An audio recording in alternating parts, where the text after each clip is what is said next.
Hello, welcome back to the channel মিহিজ মম। আজকে আমাদের টপিক হচ্ছে বাচ্চার কিভাবে ঢেকুর তোলাবে।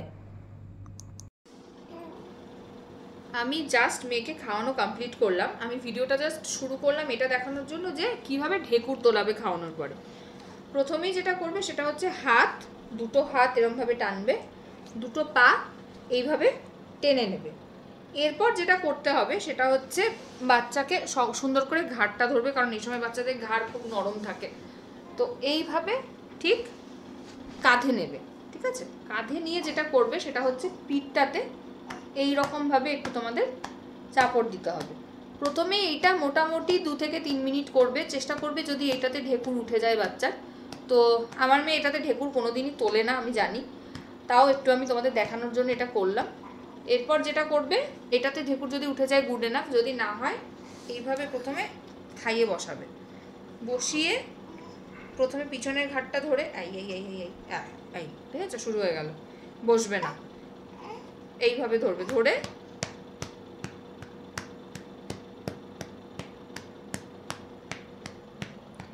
কি হয়, যারা ধরো ব্রেস্ট ফিড করে সেই সব বাচ্চার ক্ষেত্রে না ঢেকুর তুলতে একটু প্রবলেম হয়, কারণ ওদের এয়ার কনজাম্পশনটা খুব কম হয়। কিন্তু যারা ফর্মুলা মিল্ক খায় তো তাদের ক্ষেত্রে যেহেতু তারা বটল ফিডিং করে, তো সেক্ষেত্রে কি হয়, ওদের এয়ার কনজাম্পশনটা বেশি হওয়ার জন্য ঢেকুর তোলাটা খুব ইজি হয়ে যায়। কিন্তু যারা ব্রেস্ট ফিডিং করে, দেখেছো শুয়ে পড়ছে করতে করতে, যারা ব্রেস্ট ফিডিং করে দেখতেই পাচ্ছ সময় লাগে, বেশ অনেকখানি সময় লাগে ঢেকুর তোলাতে। মানে একবার কাঁধে একবার বসিয়ে এই যে ঠিক এইভাবে পিঠটাতে এই, তারপরে হচ্ছে এরকমভাবে টানতে হবে নিচের দিকে। এখনো অবধি ঢেকুর উঠলো না, 5 মিনিট হতে গেল। এবার আরেকটা পদ্ধতি আছে, এই আওয়াজটা হলো, জানি না তোমরা শুনতে পেলে কিনা, জাস্ট ঢেকুর তুললো, ঠিক আছে? এরমভাবে মোটামুটি মিনিট 5 করলে 10 মিনিট করবে, দেখবে ঢেকুর তুলে দেবে। এবার যদি ধরো এটাতে হচ্ছিল না, তখন কি করতে হবে, আবার কাঁধে নিতে হবে, আবার বসাতে হবে, এভাবে রিপিট করতে হবে। আর একান্তই ধরো তোমার মিনিট 15-20 হয়ে গেল, বাচ্চা ঢেকুর তুলছেই না, তখন সেই ক্ষেত্রে বাচ্চাকে আধ ঘন্টা কাঁধের উপরে খাড়া করে রাখতে হবে, যাতে ওর যতটুকু দুধ থাকবে সেটা যাতে নিচের দিকে নেমে যায়, এবং শুয়ে দিলে যেন মুখ থেকে দুধ চলে আসার, মানে নাক মুখ দিয়ে দুধ বেরিয়ে আসার চান্সটা যাতে কমে যায়।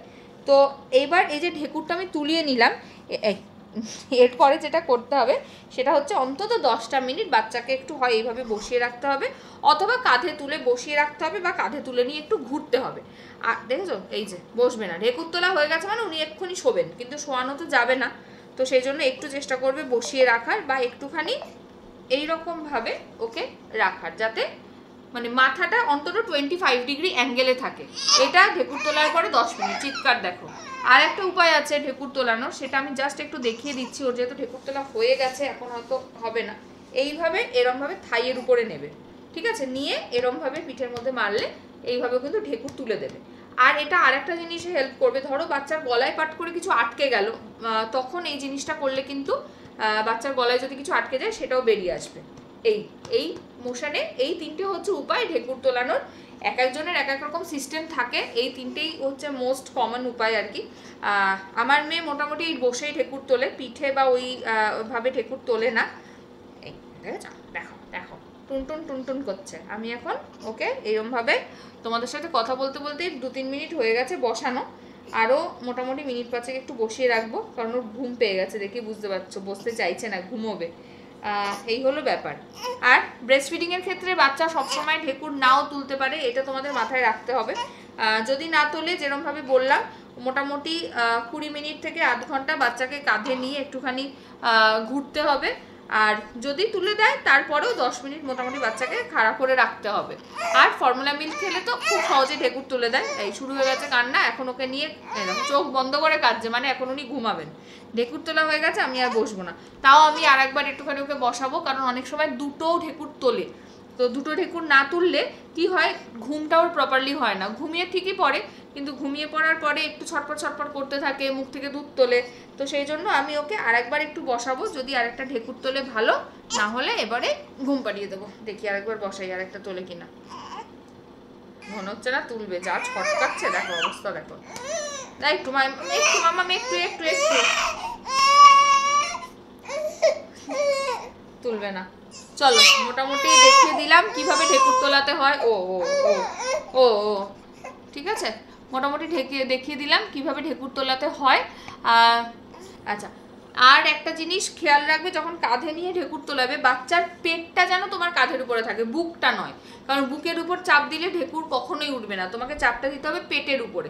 এবং বসাবেও যখন, তখন বসানোর সময় সব সময় এরকম ভাবে বসালে কিন্তু বাচ্চার কখনো ঢেকুর উঠবে না। এরকম খাড়া করে যদি তুমি বসিয়ে রাখো বাচ্চাকে, এই বাচ্চার মুখটা, এই যে থুতনিটা তোমার এই হাতের এইখানে রাখতে হবে, যাতে বাচ্চার পেটে চাপ পড়ে। আর আমার বাচ্চাকে দিয়ে ভিডিও এখন হবে না। চলো আজকের মতো ভিডিও এই অবধি। ভালো লাগলে like, comment, share and subscribe ইউটিউবে। আর যদি ফেসবুকে দেখে থাকো তাহলে পেজটাকে প্লিজ ফলো করে দিও। আমার নতুন পেজ, নাম হচ্ছে মিহিজ মম। ইউটিউবেও নামটা চেঞ্জ হয়েছে, মিহিজ মমের নামে আছে। আজকের মতন টাটা, দেখা হবে আবার নেক্সট ভিডিওতে। Tata tata tata. ওরে বাবা রে, নে নে নে নে নে নে নে নে নে, চুপ, একদম চুপ। ঢেকুর তোলানোর পরে একটু এরম এরম নাচু নাচু, ব্যাস। যেই নাচু নাচু হবে সঙ্গে সঙ্গে দুধ তোলা তুলি, দুধ তোলা তুলি, দুধ তোলা তুলি। চলো আমরা টাটা করে দিই মাম্মাম, টাটা, টাটা।